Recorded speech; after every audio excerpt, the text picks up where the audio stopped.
Zer aldatuko zenuke zure unibertsitatean? Unibertsitatean matrikulen prezioak aldatuko nituzke, nire ustez oso garestiak dira gaur egun, eta UPV unibertsitatea publikoa da, beraz prezioak aldatuko nituzke. Sentitzen duzu unibertsitateko baliabideak nahikoak direla ikasketa on bat egiteko? Bai, normalean klaseak egokiak dira ikasteko, liburutegiak edo ikasgelak ditugu unibertsitate osoan zehar, beraz nire ustez baliabide egokiak ditugu ikasketak ondo ateratzeko.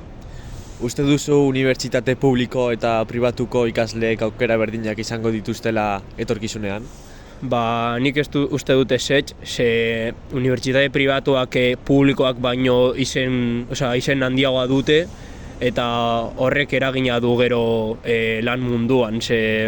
Edozein enpresak nahiago izango du unibertsitate pribatuko ikasle bat publikokoak baino.